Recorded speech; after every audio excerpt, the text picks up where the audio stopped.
BPSC tree 3.0 एवं आने वाला ट्री 4.0 दोनों के लिए महत्वपूर्ण प्रश्न है। इतिहास से 40 प्रश्न और फिर राजनीतिक विज्ञान से भी महत्वपूर्ण 40 प्रश्न, और उसके उत्तर को हम लोग जानने का प्रयास करेंगे।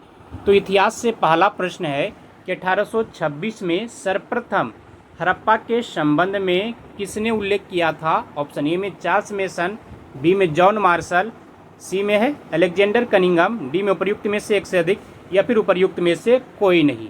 1826 में सर्वप्रथम हड़प्पा के संबंध में चार्ल्स मेसन ने उल्लेख किया था, तो ऑप्शन ए इसका सही उत्तर है।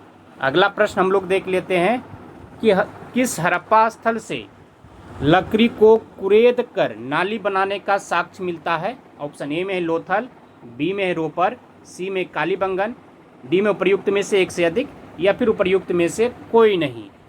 तो वह रोपर नहीं होगा, कालीबंगन से हड़प्पा स्थल से लकड़ी को कुरेद कर नाली बनाने का साक्ष्य मिला है। ऑप्शन सी इसका सही उत्तर हो जाएगा। अगला प्रश्न हम लोग देख लेते हैं, तो इसका कालीबंगन हो जाएगा। याद रखिएगा कि वहाँ से लकड़ी को कुरेद कर नाली बनाने का साक्ष्य मिला है कालीबंगन से। अगला प्रश्न हम लोग देख लेते हैं कि किस मौर्य शासक को सेंड्रोकोटस के रूप में संबोधित किया है? ऑप्शन ए में है चंद्रगुप्त मौर्य, बी में है अशोक, सी में है बिंदुसार, डी में उपर्युक्त में से एक से अधिक, या फिर उपर्युक्त में से कोई नहीं। तो इसका सही उत्तर हो जाएगा चंद्रगुप्त मौर्य को सेंड्रोकोटस के रूप में संबोधित किया है, तो ऑप्शन ए इसका सही उत्तर है। अगला प्रश्न हम लोग देख लेते हैं कि अपने शासन के किस वर्ष में अशोक ने बोध गया की यात्रा की? ऑप्शन ए में 9वें, 11वें, 10वें, उपर्युक्त में से एक से अधिक, या फिर उपर्युक्त में से कोई नहीं। तो किस वर्ष की थी? तो 10वें वर्ष की थी। ऑप्शन सी इसका सही उत्तर है। अगला प्रश्न हम लोग देख लेते हैं, किस अभिलेख में अशोक त्रिरत्न में विश्वास प्रकट करता है? ऑप्शन ए में है भाब्रू, बी में है मास्की, सी में है जोगर, डी में उपर्युक्त में से एक से अधिक, या फिर उपर्युक्त में से कोई नहीं। किस अभिलेख में अशोक त्रिरत्न में विश्वास प्रकट करता है? तो इसका सही उत्तर हो जाएगा भाब्रू अभिलेख में। ऑप्शन ए इसका सही उत्तर हो जाएगा। अगला प्रश्न हम लोग देख लेते हैं कि मौर्य काल में वार्ता क्या था? ऑप्शन ए में है अधिकारी भ्रमण, बी में है कृषि कार्य, सी में है पशुपालन, और डी में उपर्युक्त में से एक से अधिक, उपर्युक्त में से कोई नहीं। मौर्य काल में जो वार्ता है वह उपर्युक्त में से एक से अधिक हो जाएगा। उसमें पशुपालन, कृषि कार्य और व्यापार से संबंधित कार्य के लिए जाना जाता था, तो ऑप्शन डी इसका सही उत्तर है। अगला प्रश्न हम लोग देख लेते हैं कि मौर्य काल में रूपा जीवा क्या था? ऑप्शन ए में है दास प्रथा, व्यापार और वाणिज्य, सी में पशुपालन और कृषि, उपर्युक्त में से एक से अधिक, या फिर उपर्युक्त में से कोई नहीं। रूपा जीवा जो था वह वैश्यावृत्ति से संबंधित जो महिला थी उसे संबंधित था, तो इसमें से कोई भी आंसर नहीं है, तो ऑप्शन ई हो जाएगा इसका सही उत्तर। अगला प्रश्न हम लोग देख लेते हैं कि कौटिल्य कितने प्रकार के दासों का उल्लेख करता है? ऑप्शन ए में 7, 8, 9, उपर्युक्त में से एक से अधिक, या फिर उपर्युक्त में से कोई नहीं। कौटिल्य जो है 9 प्रकार के दासों का उल्लेख करता है, तो ऑप्शन सी इसका सही उत्तर है। अगला प्रश्न है कि मौर्य प्रशासन में संग्रहण किस क्षेत्र से संबंधित था? ऑप्शन ए में है भू राजस्व से, बी में है न्याय से, सी में है धर्म से, और डी में उपर्युक्त में से एक से अधिक, या फिर उपर्युक्त में से कोई नहीं। तो इसका सही उत्तर हो जाएगा मौर्य प्रशासन में संग्रहण जो है वह भू राजस्व से संबंधित था, तो ऑप्शन ए इसका सही उत्तर है। अगला प्रश्न है कि किस चरण को पुनर्जागरण काल कहा जाता है? ऑप्शन ए में है 12वीं से 14वीं शताब्दी, बी में 13वीं से 15वीं शताब्दी, सी में 14वीं से 16वीं शताब्दी, डी में उपर्युक्त में से एक से अधिक, या फिर उपर्युक्त में से कोई नहीं। सही उत्तर हो जाएगा 14वीं से 16वीं शताब्दी पुनर्जागरण काल कहा जाता है। ऑप्शन सी इसका सही उत्तर है। अगला प्रश्न हम लोग देख लेते हैं कि पुनर्जागरण काल का माइकल एंजेलो कौन था? ऑप्शन ए में है धर्म सुधारक, तानाशाह, चित्रकार, उपर्युक्त में से एक से अधिक, या फिर इनमें से कोई नहीं। पुनर्जागरण काल का माइकल एंजेलो जो है वह चित्रकार था, तो ऑप्शन सी इसका सही उत्तर है। अगला प्रश्न हम लोग देख लेते हैं कि हर्ष का प्रधान सचिव कौन था? ऑप्शन ए में है अवंती, बी में भंडी, सी में सिहीनाद और डी में उपर्युक्त में से एक से अधिक या फिर उपर्युक्त में से कोई नहीं। सही उत्तर हो जाएगा हर्ष का जो प्रधान सचिव था वह भंडी था, तो ऑप्शन बी इसका सही उत्तर हो जाएगा। अगला प्रश्न हम लोग देख लेते हैं कि भास्कर वर्मन ने किसे राजदूत बनाकर हर्षवर्धन के पास भेजा। ऑप्शन ए में है माधव गुप्त, बी में सरभ केतु, सी में हंसवेग, डी में उपर्युक्त में से एक से अधिक या फिर उपर्युक्त में से कोई नहीं। तो सही उत्तर हो जाएगा भास्कर वर्मन ने हंसवेग को राजदूत बनाकर हर्षवर्धन के पास भेजा था, तो ऑप्शन सी इसका सही उत्तर हो जाएगा। अगला प्रश्न हम लोग देख लेते हैं कि हर्ष के काल में कौन सा अधिकारी चाट एवं भाट कहलाता था। ऑप्शन ए में राजस्व, बी में पुलिस, सी में सैन्य, उपर्युक्त में से एक से अधिक या फिर उपर्युक्त में से कोई नहीं। सही उत्तर हो जाएगा हर्ष के काल में चाट एवं भाट के नाम से पुलिस अधिकारी को जाना जाता था, तो ऑप्शन बी इसका सही उत्तर हो जाएगा। अगला प्रश्न हम लोग देख लेते हैं कि किस चोल शासक ने सर्वप्रथम द्रविड़ प्रदेश को विजित किया था।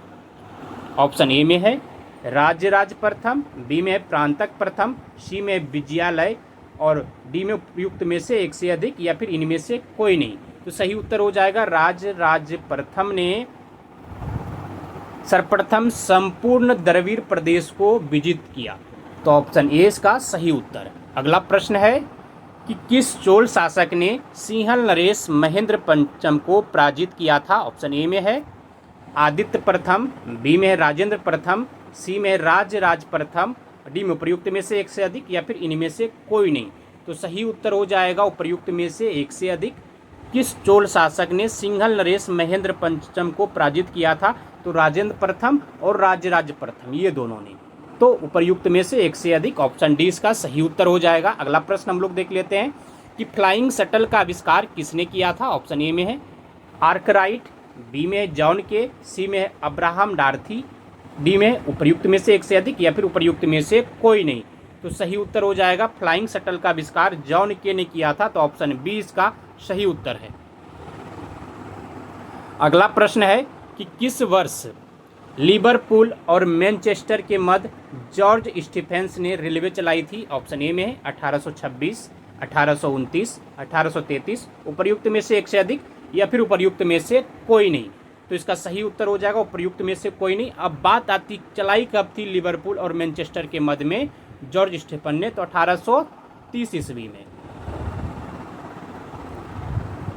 अगला प्रश्न हम लोग देख लेते हैं कि द वेल्थ ऑफ नेशन किसकी रचना है। ऑप्शन ए में है डेविड रिकार्डो का, बी में है मैकियावेली का, सी में है एडम स्मिथ का, डी में उपर्युक्त में से एक से अधिक या फिर उपर्युक्त में से कोई नहीं। तो इसका सही उत्तर हो जाएगा द वेल्थ ऑफ नेशन या एडम स्मिथ की रचना है, तो ऑप्शन सी इसका सही उत्तर है। अगला प्रश्न है टाइद क्या है।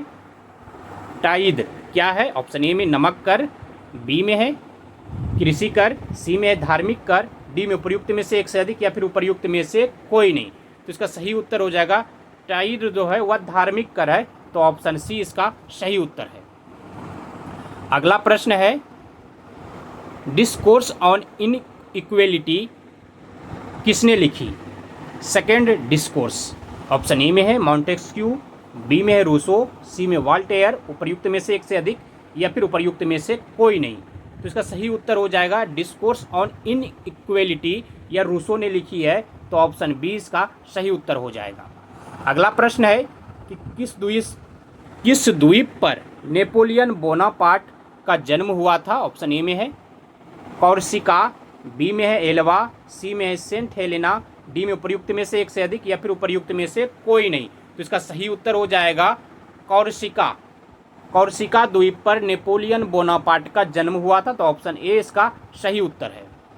अगला प्रश्न हम लोग देख लेते हैं कि the spirit of the law नामक प्रसिद्ध पुस्तक किसने लिखी। ऑप्शन ए में है दी डेराउट, बी में मॉन्टेस्क्यू, सी में रूसो, उपर्युक्त में से एक से अधिक या फिर उपर्युक्त में से कोई नहीं। तो इसका सही उत्तर हो जाएगा the spirit of the law या मॉन्टेस्क्यू ने लिखा है, तो ऑप्शन बी इसका सही उत्तर है। अगला प्रश्न है कि कुतुबुद्दीन ऐबक ने किस मूल्य पर इल्तुतमिश को खरीदा था। ऑप्शन ए में है 50 लाख जीतल, बी में है 2 लाख जीतल, सी में है 1 लाख जीतल, उपर्युक्त में से एक से अधिक या फिर उपर्युक्त में से कोई नहीं। तो इसका सही उत्तर हो जाएगा कुतुबुद्दीन ऐबक ने 1 लाख जीतल के मूल्य पर इल्तुतमिश को खरीदा था। तो ऑप्शन सी इसका सही उत्तर हो गया। अगला प्रश्न है कि किस वर्ष इल्तुतमिश को बगदाद के खलीफा द्वारा मान्यता प्राप्त हुई। ऑप्शन ए में है 1227, बी में 1229, सी में 1228, डी में उपर्युक्त में से एक से अधिक या फिर उपर्युक्त में से कोई नहीं। तो इसका सही उत्तर हो जाएगा इल्तुतमिश को बगदाद के खलीफा द्वारा 1229 में मान्यता प्राप्त हुई। तो ऑप्शन बी इसका सही उत्तर है। अगला प्रश्न है कि किस सुल्तान के शासनकाल में एक नया पद नाइब ए ममालिकात सृजित किया गया। ऑप्शन ए में है अलाउद्दीन मसूद शाह, बी में है बहराम शाह, सी में नासरुद्दीन महमूद है, डी में उपर्युक्त में से एक से अधिक या फिर इन उपर्युक्त में से कोई नहीं। तो इसका सही उत्तर हो जाएगा बहराम शाह। बहराम शाह के शासनकाल में एक नया पद नायब ए ममालिकात सृजित किया गया। तो ऑप्शन बी इसका सही उत्तर है। अगला प्रश्न है कि बलबन को सर्वप्रथम किस दायित्व के निर्वहन हेतु नियुक्त किया गया। ऑप्शन ए में है अमीर ए शिकार, बी में है अमीर ए हाजिब, सी में है खास ए दार, डी में उपर्युक्त में से एक से अधिक या फिर उपर्युक्त में कोई नहीं। बलबन को सर्वप्रथम खास ए दार के दायित्व के निर्वहन हेतु नियुक्त किया गया था। तो ऑप्शन सी इसका सही उत्तर है। अगला प्रश्न है कि फ्रांसीसी क्रांति का आरंभ किस ऐतिहासिक घटना से माना जाता है। ऑप्शन ए में स्टेटस जनरल का भंग होना, बी में है बास्तिल का पतन, सी में है राजा का फ्रांस से भागना, राजा का फ्रांस से भागना, डी में रानी का जिद्दी स्वभाव, उपर्युक्त में से एक से अधिक।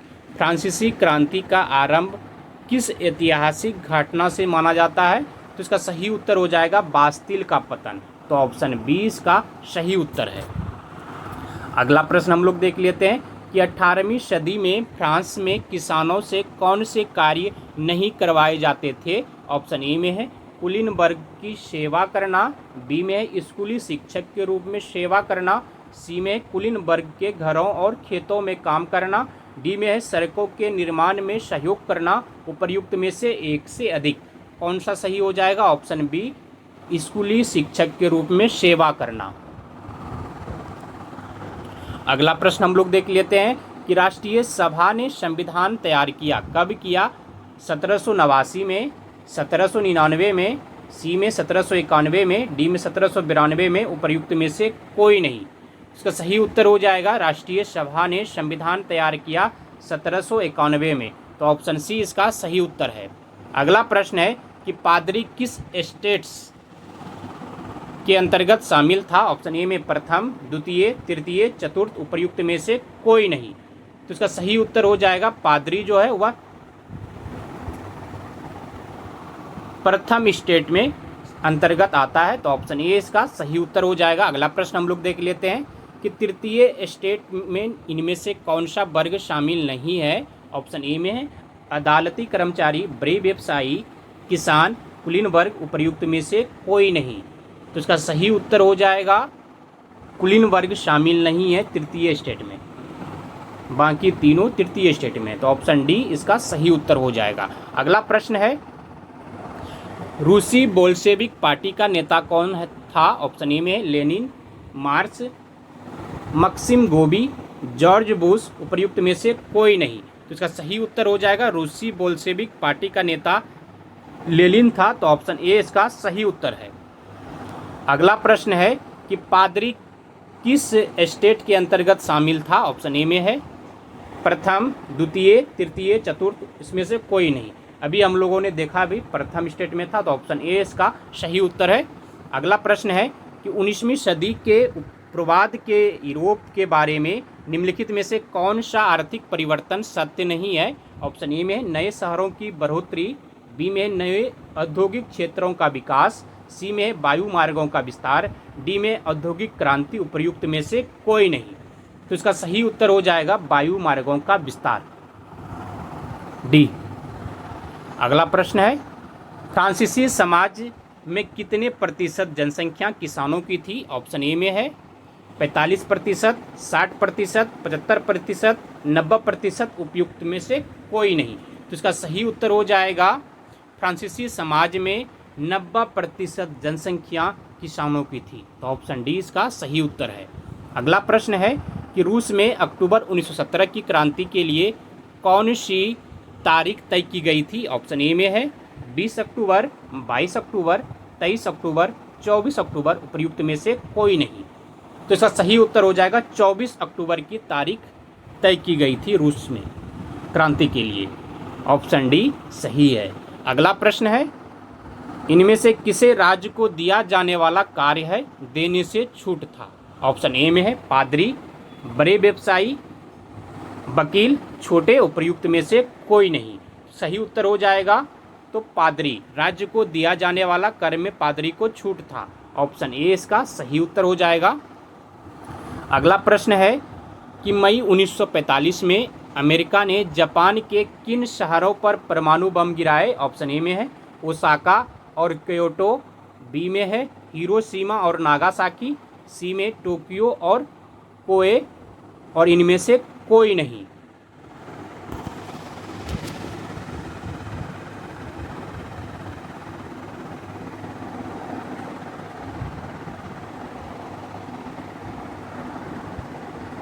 मई नहीं होगा, 6 अगस्त और 9 अगस्त को गिराया गया था 1945 में हिरोशिमा और नागासाकी पर। तो ऑप्शन बी इसका सही हो जाएगा। अगला प्रश्न हम लोग देख लेते हैं, निम्न में से कौन प्रथम विश्व युद्ध के दौरान मित्र शक्तियों के खेमे में शामिल नहीं था? ऑप्शन ए में है इंग्लैंड, फ्रांस, जर्मनी, फ्रांस। उपर्युक्त में से कोई नहीं, या फिर एक से अधिक। डी में कर लीजिए एक से अधिक।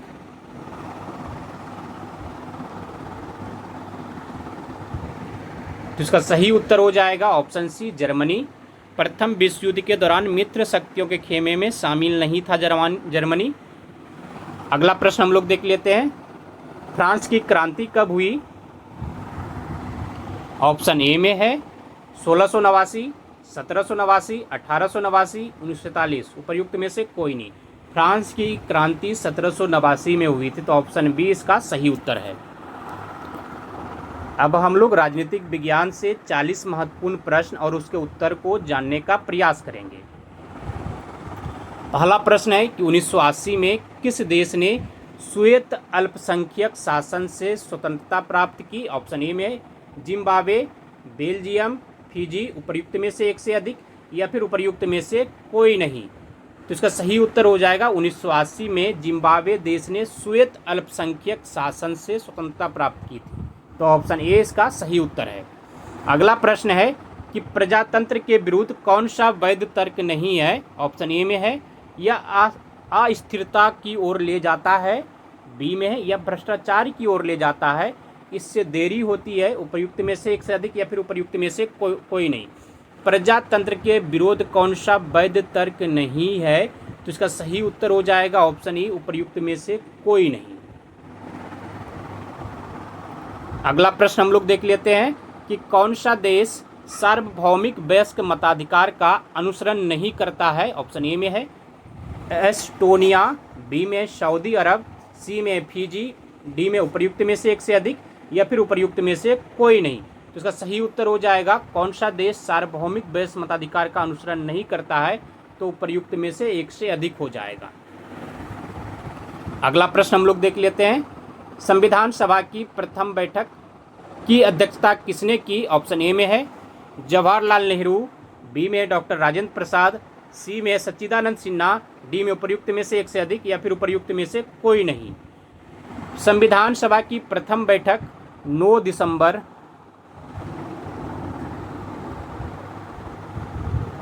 1946 को हुआ था, जिसमें कि उपस्थित सभी सदस्यों में से सबसे वरिष्ठ सदस्य सच्चिदानंद सिन्हा थे और इन्हें उस दिन अस्थायी अध्यक्ष बनाया गया था। तो ऑप्शन सी इसका सही उत्तर हो जाएगा। अगला प्रश्न हम लोग देख लेते हैं कि भारत एक प्रजातांत्रिक गणराज्य है क्योंकि भारतीय संविधान ने यह व्यवस्था की है। ऑप्शन एक में आ जाएगा कि निर्वाचित राष्ट्रपति की, बी में निर्वाचित संसद की, सी में वयस्क मताधिकार की, डी में उपर्युक्त में से एक से अधिक और उपर्युक्त में से कोई नहीं। तो इसका सही उत्तर हो जाएगा भारत एक प्रजातांत्रिक गणराज्य है क्योंकि भारतीय संविधान में व्यवस्था है निर्वाचित राष्ट्रपति की। ऑप्शन ए इसका सही उत्तर है। अगला प्रश्न हम लोग देख लेते हैं कि सरकार के विभिन्न अंगों में शक्तियों की साझेदारी को कहा जाता है। ऑप्शन ए में है शक्तियों का विभाजन, बी में शक्तियों का पृथक्करण, सी में शक्तियों का विकेंद्रीकरण, डी में उपर्युक्त में से एक से अधिक या फिर उपर्युक्त में से कोई नहीं। तो इसका सही उत्तर हो जाएगा शक्तियों का पृथक्करण। ऑप्शन बी इसका सही उत्तर है। अगला प्रश्न हम लोग देख लेते हैं कि राष्ट्रीय मानवाधिकार आयोग है एक सांविधिक निकाय, बी में 1993 में इसकी स्थापना हुई थी और एक बहुसदस्यीय निकाय है, उपर्युक्त में से एक से अधिक या फिर उपर्युक्त में से कोई नहीं। तो इसका सही उत्तर हो जाएगा उपर्युक्त में से एक से अधिक सही है कथन। एक सांविधिक निकाय भी है, 1993 में इसको स्थापना भी हुआ था और बहुसदस्यीय भी है। तो ऑप्शन डी इसका सही उत्तर है। अगला प्रश्न हम लोग देख लेते हैं कि संवैधानिक उपचारों के अधिकार को किसने हमारे संविधान का हृदय और आत्मा पुकारा है। ऑप्शन ए में है महात्मा गांधी और बी में है डॉक्टर भीमराव अंबेडकर, सी में है जवाहरलाल नेहरू, डी में उपर्युक्त में से एक से अधिक या फिर उपर्युक्त में से कोई नहीं। संवैधानिक उपचारों के अधिकार को किसने हमारे संविधान का हृदय और आत्मा पुकारा, तो डॉक्टर भीमराव अंबेडकर ने कहा है। तो ऑप्शन बी इसका सही उत्तर हो जाएगा। अगला प्रश्न हम लोग देख लेते हैं कि किस वर्ष श्रीलंका एक स्वतंत्र देश के रूप में अस्तित्व में आया। ऑप्शन ए में 1949, 1956, 1946, उपर्युक्त में से एक से अधिक या फिर इनमें से कोई नहीं। कब आया, तो 1948 में आया था। ऑप्शन ई हो जाएगा सही ऐसे प्रश्न के हिसाब से, लेकिन 1948 इसमें से किसी में नहीं दिया गया है। अगला प्रश्न हम लोग देख लेते हैं कि ग्राम सभा का सदस्य बनने के लिए न्यूनतम आयु कितनी होनी चाहिए। ऑप्शन ए में 21 वर्ष, बी में 18 वर्ष, सी में 25 वर्ष, उपर्युक्त में से एक से अधिक या फिर उपर्युक्त में से कोई नहीं। तो इसका सही उत्तर हो जाएगा ऑप्शन बी 18 वर्ष होनी चाहिए। ऑप्शन बी इसका सही उत्तर है। अगला प्रश्न हम लोग देख लेते हैं कि राज्यसभा का कार्यकाल है। ऑप्शन ए में है 5 वर्ष, 6 वर्ष, एक अस्थायी सदन है, उपर्युक्त में से एक से अधिक या फिर उपर्युक्त में से कोई नहीं। राज्यसभा का कार्यकाल, राज्यसभा जो है वह एक अस्थायी सदन है, जबकि राज्यसभा के सदस्यों का कार्यकाल 6 वर्ष का होता है और प्रत्येक 2 वर्ष पर 1/3 सदस्य जो है सेवानिवृत्त होते हैं। प्रश्न के हिसाब से ऑप्शन सी इसका सही उत्तर है कि राज्यसभा एक अस्थायी सदन है, इसका विघटन कभी नहीं होता। अगला प्रश्न हम लोग देख लेते हैं, कौन सा संविधान संशोधन अधिनियम लोकसभा एवं राज्य विधानसभाओं में महिलाओं के लिए 33% सीटों के आरक्षण की व्यवस्था करता है। ऑप्शन ए में है 106वां संविधान संशोधन, 188वां संविधान संशोधन, सी में 73वां संविधान संशोधन, उपर्युक्त में से एक से अधिक या फिर इनमें से कोई नहीं। तो इसका सही उत्तर हो जाएगा 106वां संविधान संशोधन। तो ऑप्शन ए इसका सही उत्तर है कि महिलाओं के लिए लोकसभा एवं राज्य विधानसभा में 33% सीटों का आरक्षण करता है, आरक्षण की व्यवस्था करता है। अगला प्रश्न हम लोग देख लेते हैं कि निर्वाचक फोटो पहचान पत्र को भारत में किस वर्ष लागू किया गया है। ऑप्शन ए में 1991, 2004, 1989, उपर्युक्त में से एक से अधिक या फिर उपर्युक्त में से कोई नहीं। इसका सही उत्तर हो जाएगा निर्वाचन फोटो पहचान पत्र को भारत में 1993 में लागू किया गया। तो ऑप्शन इसमें नहीं दिया गया है, तो ऑप्शन ई इसका सही हो जाएगा। अगला प्रश्न हम लोग देख लेते हैं कि संघ तथा राज्यों के बीच विधायी शक्तियों के विभाजन में संघ अधिक शक्तिशाली है क्योंकि इसके पास अधिक संख्या में शक्तियाँ है। बी में है इसके पास महत्वपूर्ण शक्तियाँ हैं, सी में है इसके पास अपशेष शक्तियाँ हैं, डी में उपर्युक्त में से एक से अधिक या फिर उपर्युक्त में से कोई नहीं। तो इसका सही उत्तर हो जाएगा उपर्युक्त में से एक से अधिक। इसके पास अधिक संख्या में शक्ति भी है, इसके पास महत्वपूर्ण शक्ति भी है, इसके पास अपशेष शक्ति भी है। तो ऑप्शन डी इसका सही उत्तर हो जाएगा। अगला प्रश्न है कि भारतीय जनता पार्टी की स्थापना कब हुई? ऑप्शन ए में है 1951 में, 1980 में, 1998 में, उपर्युक्त में से एक से अधिक या फिर इनमें से कोई नहीं। तो इसका सही उत्तर हो जाएगा ऑप्शन बी 1980 में भारतीय जनता पार्टी की स्थापना हुई थी। ऑप्शन बी इसका सही उत्तर है। अगला प्रश्न है कि भारत में मतदान व्यवहार को प्रभावित करने वाला सर्वाधिक महत्वपूर्ण कारक है। ऑप्शन ए में है भाषा, बी में है धर्म, सी में है जाति, डी में उपर्युक्त में से एक से अधिक या फिर उपर्युक्त में से कोई नहीं। इसका सही उत्तर हो जाएगा भारत में मतदान व्यवहार को प्रभावित करने वाला सर्वाधिक महत्वपूर्ण कारण जाति है। ऑप्शन सी इसका सही उत्तर है। अगला प्रश्न है कि भारतीय संसद में शामिल होते हैं। ऑप्शन ए में है लोकसभा एवं राष्ट्रपति, बी में है लोकसभा एवं राज्यसभा, सी में राष्ट्रपति लोकसभा एवं राज्यसभा, उपर्युक्त में से एक से अधिक या फिर उपर्युक्त में से कोई नहीं। तो इसका सही उत्तर हो जाएगा कि भारतीय संसद में राष्ट्रपति, लोकसभा एवं राज्यसभा शामिल होते हैं। तो ऑप्शन सी इसका सही उत्तर है। अगला प्रश्न है कि भारत के प्रधानमंत्री का कार्यकाल है। ऑप्शन ए में राष्ट्रपति की इच्छा पर्यंत, बी में है जब तक उसे लोकसभा के सदस्यों के बहुमत का समर्थन प्राप्त हो, सी में अनिश्चित, उपर्युक्त में से एक से अधिक या फिर उपर्युक्त में से कोई नहीं। तो इसका सही उत्तर हो जाएगा कि जब तक उसे लोकसभा के सदस्यों के बहुमत का समर्थन प्राप्त हो। तो ऑप्शन बी इसका सही उत्तर है। अगला प्रश्न है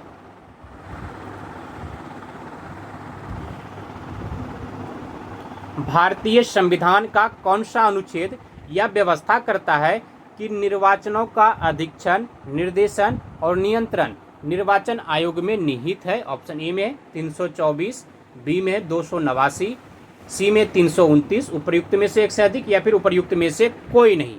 तो इसका सही उत्तर हो जाएगा 324 यह व्यवस्था करता है कि निर्वाचनों का अधीक्षण, निर्देशन और नियंत्रण।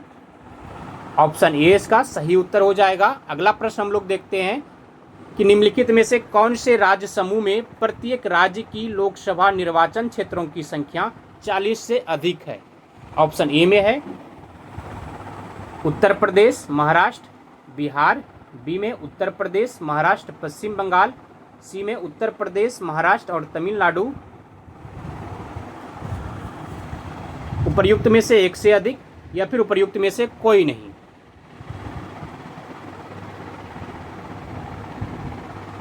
उत्तर प्रदेश, महाराष्ट्र, पश्चिम बंगाल और बिहार भी इसमें आ जाएगा। तो ऑप्शन बी इसका सही उत्तर। इस जगह बिहार भी कर लीजिए। अगला प्रश्न हम लोग देख लेते हैं कि सूचना का अधिकार अधिनियम को भारतीय संसद द्वारा पारित किया गया है किस वर्ष? ऑप्शन ए में 2009 में, बी में 1986 में, सी में 2005 में, उपर्युक्त में से एक से अधिक या फिर उपर्युक्त में से कोई नहीं। सूचना के अधिकार अधिनियम को भारतीय संसद ने 2005 में पारित किया। तो ऑप्शन सी इसका सही उत्तर हो जाएगा। अगला प्रश्न हम लोग देख लेते हैं कि ग्राम पंचायत निम्नलिखित में से किसके प्रति उत्तरदायी है? ऑप्शन ए में है पंचायत समिति, जिला परिषद, खंड विकास अधिकारी, उपर्युक्त में से एक से अधिक या फिर इनमें से कोई नहीं। ग्राम पंचायत जो है वह ग्राम सभा के प्रति उत्तरदायी होता है, जो कि ऑप्शन में नहीं है। तो ऑप्शन ई हो जाएगा, उपर्युक्त में से कोई नहीं। अगला प्रश्न हम लोग देख लेते हैं कि न्यायाधीश एम पुच्छी आयोग का संबंध है। ऑप्शन ए में निर्वाचन संबंधी सुधारों से, बी में केंद्र राज्य संबंधों से, सी में स्थानीय स्वशासन से, डी में उपर्युक्त में से एक से अधिक या फिर उपर्युक्त में से कोई नहीं। तो इसका सही उत्तर हो जाएगा एम पुच्छी आयोग का संबंध केंद्र राज्य संबंधों से है। तो ऑप्शन बी इसका सही उत्तर है। अगला प्रश्न है कि संघीय व्यवस्था में आवश्यक है। ऑप्शन ए में है लिखित संविधान, बी में है कठोर संविधान, सी में संविधान की सर्वोच्चता, डी में उपर्युक्त में से एक से अधिक या फिर उपर्युक्त में से कोई नहीं। तो इसका सही उत्तर हो जाएगा उपर्युक्त में से एक से अधिक। लिखित संविधान भी है और संविधान की सर्वोच्चता भी है। ऑप्शन डी इसका सही उत्तर हो जाएगा। अगला प्रश्न हम लोग देख लेते हैं कि भारत में मंत्री परिषद में शामिल होते हैं कौन कौन। ऑप्शन ए में कैबिनेट मंत्री, राज्य मंत्री, उप मंत्री, और डी में उपर्युक्त में से एक से अधिक, या फिर इनमें से कोई नहीं। भारत में मंत्री परिषद में शामिल होते हैं उपर्युक्त में से एक से अधिक, यानी कैबिनेट मंत्री, राज्य मंत्री और उप मंत्री, तीनों। ऑप्शन डी सही है। अगला प्रश्न देख लेते हैं हम लोग कि पंचायती राज से संबंधित संविधान की 11वीं अनुसूची में शामिल विषय है। ऑप्शन ए में 29 विषय, 33 विषय, 18 विषय, उपर्युक्त में से एक से अधिक, या फिर उपर्युक्त में से कोई नहीं। पंचायती राज की बात हो रही है तो ऑप्शन ए 29 विषय है। अगर नगर पालिका की बात होती तो 18 विषय। अगला प्रश्न हम लोग देख लेते हैं कि वर्तमान में राष्ट्रीय मानवाधिकार आयोग के अध्यक्ष कौन है। ऑप्शन ए में है न्यायमूर्ति रंगनाथ मिश्रा, बी में है न्यायमूर्ति JS वर्मा, सी में न्यायमूर्ति अरुण कुमार मिश्रा, डी में न्यायमूर्ति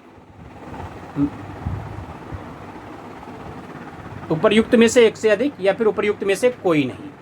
तो इसका सही उत्तर हो जाएगा न्यायमूर्ति अरुण कुमार मिश्रा मानवाधिकार राष्ट्रीय मानवाधिकार आयोग के अध्यक्ष हैं। ऑप्शन सी इसका सही उत्तर है।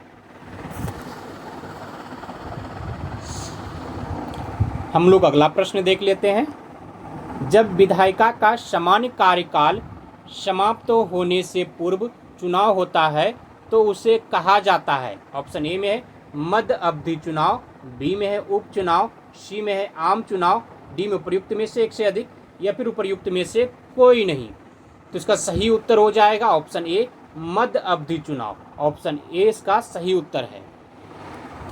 अगला प्रश्न हम लोग देख लेते हैं कि एक प्रजातांत्रिक सरकार बेहतर सरकार है क्योंकि यह अधिक उत्तरदायी है, यह निर्णय निर्माण की गुणवत्ता में सुधार करती है, सी में यह नागरिकों की गरिमा को बढ़ाती है, उपर्युक्त में से एक से अधिक, या फिर उपर्युक्त में से कोई नहीं। तो इसका सही उत्तर हो जाएगा ऑप्शन डी उपर्युक्त में से एक से अधिक, क्योंकि यह एक अधिक उत्तरदायी सरकार है। प्रजातांत्रिक सरकार जो होती है यह निर्णय निर्माण की गुणवत्ता में सुधार भी करती है, यह नागरिकों की गरिमा को बढ़ाती भी है। तो ऑप्शन डी इसका सही उत्तर हो जाएगा। अगला प्रश्न है कि मंडल आयोग के बारे में निम्नलिखित में से कौन सा कथन असत्य है। ऑप्शन ए में है इसकी अध्यक्षता BP मंडल द्वारा की गई, बी में है इसने अपनी रिपोर्ट 1980 में प्रस्तुत की, सी में है इसकी सिफारिशों को 1990 में लागू किया गया, डी में उपर्युक्त में से एक से अधिक, या फिर उपर्युक्त में से कोई नहीं। यहाँ कथन असत्य कह रहा है तो उपर्युक्त में से कोई भी कथन असत्य नहीं है। मंडल आयोग की अध्यक्षता BP मंडल द्वारा की गई, ये सही है। इसने अपनी रिपोर्ट 1980 में प्रस्तुत की, ये भी सही है। इसकी सिफारिशें को 1990 में लागू की गई, ये भी सही है। तो ऑप्शन ई इसका सही उत्तर है। अगला प्रश्न हम लोग देख लेते हैं कि भारत में मतदान की आयु 21 वर्ष से घटाकर 18 वर्ष कब किस संविधान संशोधन के द्वारा किया गया। ऑप्शन ए में 61वां, 65वां, 74वां, उपर्युक्त में से एक से अधिक, या फिर उपर्युक्त में से कोई नहीं। सही उत्तर हो जाएगा 61वां के द्वारा। ऑप्शन ए इसका सही उत्तर है।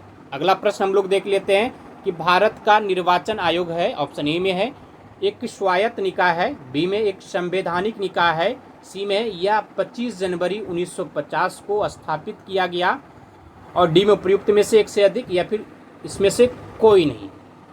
इसका सही उत्तर ऑप्शन डी हो जाएगा। एक से अधिक कथन इसका सही है कि यह एक स्वायत्त निकाय भी है, एक संवैधानिक निकाय भी है, और यह 25 जनवरी 1950 को स्थापित भी हुआ था। तो ऑप्शन डी इसका सही उत्तर है। अगला प्रश्न हम लोग देख लेते हैं कि हमारे राष्ट्रीय पर्व कौन सा है। ऑप्शन ए में है 26 जनवरी, 15 अगस्त, 2 अक्टूबर, सभी, उपर्युक्त में से कोई नहीं। सही उत्तर हो जाएगा सभी है। अगला प्रश्न हम लोग देख लेते हैं कि कौन सा राज्य धर्मनिरपेक्ष राज्य है। ऑप्शन ए में भारत, अमेरिका, जापान, फ्रांस, उपर्युक्त में से कोई नहीं। सही उत्तर हो जाएगा भारत, जो वह एक धर्मनिरपेक्ष राज्य है। अगला प्रश्न हम लोग देख लेते हैं, भारत सरकार धार्मिक मामलों में हस्तक्षेप कर सकती है। ऑप्शन ए में है हाँ, नहीं, शायद, पक्का नहीं, उपर्युक्त में से कोई नहीं। सही उत्तर हो जाएगा भारत सरकार धार्मिक मामलों में हस्तक्षेप कर सकती है। ऑप्शन ए इसका सही हो जाएगा। अगला प्रश्न हम लोग देख लेते हैं कि संविधान द्वारा दिए गए अधिकारों को क्या कहा जाता है। ऑप्शन ए में है सामाजिक अधिकार, सरकारी अधिकार, अर्थशास्त्र अधिकार, मौलिक अधिकार, उपर्युक्त में से कोई नहीं। सही उत्तर हो जाएगा ऑप्शन डी मौलिक अधिकार। संविधान द्वारा दिए गए अधिकार को मौलिक अधिकार कहा जाता है। और अभी के समय में वर्तमान में कुल मौलिक अधिकार कितने हैं, तो 6 है, ये याद रखना। पहले 7 था जो कि संपत्ति के अधिकार को 44वां संविधान संशोधन द्वारा हटा दिया गया। तो ऑप्शन डी इसका सही उत्तर है। अगला प्रश्न हम लोग देख लेते हैं कि भारत में सभी नागरिकों को किसके द्वारा अपने धर्म का पालन करने की अनुमति है। विधायिका, न्यायपालिका, लोग, भारतीय संविधान, उपर्युक्त में से कोई नहीं। सही उत्तर हो जाएगा कि भारत में सभी नागरिकों को भारतीय संविधान द्वारा अपने नागरिकों का पालन करने की अनुमति है। तो ऑप्शन डी इसका सही उत्तर है। अगला प्रश्न है कि फरवरी 2004 में फ्रांस में किस प्रकार का कानून बनाया गया। ऑप्शन ए में कोई भी विद्यार्थी इस्लामी बुर्का डालकर स्कूल नहीं आएगा। बी में यहूदी टोपी नहीं डालेगा। सी में धार्मिक प्रतीकों को धारण नहीं करेगा। उपर्युक्त में सभी, उपर्युक्त में से कोई नहीं। सही उत्तर हो जाएगा उपर्युक्त में से सभी। फरवरी 2004 में फ्रांस में इस तरह के कानून बनाए गए थे। तो ऑप्शन डी इसका सही उत्तर है। अगला प्रश्न है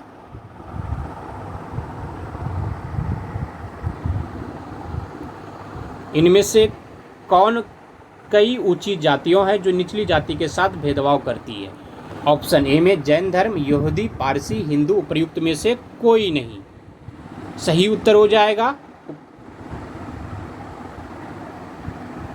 ऑप्शन डी हिंदू धर्म में कई ऊंची जाति है जो कि निचली जातियों के साथ भेदभाव करती है। ऑप्शन डी इसका सही उत्तर हो जाएगा। अगला प्रश्न है कि भारतीय संविधान ने किस पर पाबंदी लगाई है। ऑप्शन ए में है छुआछूत पर, बी में मौलिक अधिकारों पर, सी में जातिवाद पर, डी में धार्मिक स्वतंत्रता पर, उपर्युक्त में से कोई नहीं। भारतीय संविधान ने छुआछूत पर पाबंदी लगाई है। तो ऑप्शन ए इसका सही उत्तर है। धन्यवाद आप सभी को। जय हिंद। मिलते हैं अगले दिन पुनः आप सभी के सामने 40 इतिहास के महत्वपूर्ण प्रश्न और 40 राजनीतिक विज्ञान के महत्वपूर्ण प्रश्न। वीडियो अच्छा लगे लाइक कर दीजिएगा, दोस्तों में से शेयर कर दीजिएगा। अगर रोज़ हमारा इस तरह के वीडियो का अपडेट पाना चाहते हैं तो चैनल को सब्सक्राइब कर लीजिए और बेल आइकन को ऑन कर लीजिए।